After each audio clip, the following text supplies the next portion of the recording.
artists, we're on to yet another fabulous artist that we're going to try to do a little project around. And this one is Claude Monet. He's one of the main impressionists during the late 1800s, mid to late 1800s. He was doing his version of exploring light and painting things that gave the impression of what he was trying to, imbuing it with a little bit more emotion and painterliness.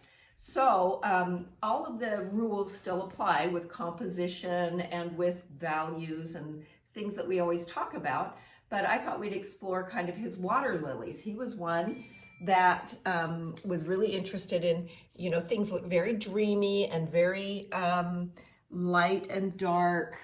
He moved to a place called Giverny in France and lived in the gardens where there were lily pads and ponds and little bridges going over, and he painted that all over the place. He painted haystacks and lily ponds, and so we're gonna try to kind of take a page from his impressionistic painting, and we're gonna do it. I saw this really fun way of using a little piece of burlap or maybe a wad of yarn.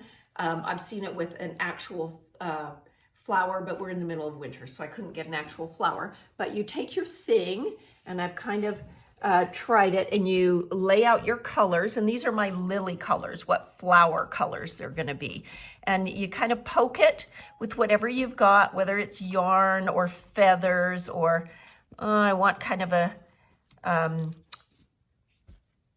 pink, and then you poke it and give yourself a lily there, and maybe 3 of them. Odd numbers are really good compositionally, remember that. I'm gonna put a little bit of yellow in that one and make it nice and thick, and maybe a 3rd one like that. And once you get those lilies on your pond, then the next kind of step that makes this a super easy and kind of dreamy is this is acrylic. You can use poster paints. You can even maybe use watercolor, but I'm just gonna put a little line of the blue paint there. And because it's acrylic and not poster paint, I would prefer poster paint, but I just don't have any at home. I'm gonna put a little medium there, which is just a way of thinning it so that it isn't too dark and too thick. And then I'm gonna take a ruler, and any kind of stick or ruler would work. And to give that smeary kind of dreamy impression, I'm gonna take this, and I hope it works. It worked when I tried it before. And we're going to take that and run it right across those lilies and across the pond.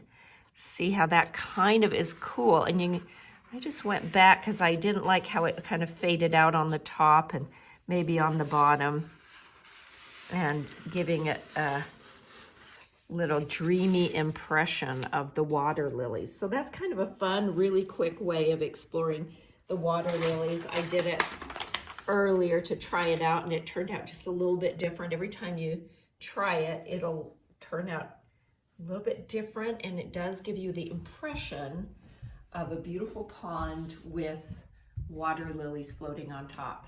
So I hope you have fun experimenting with that. And Monet.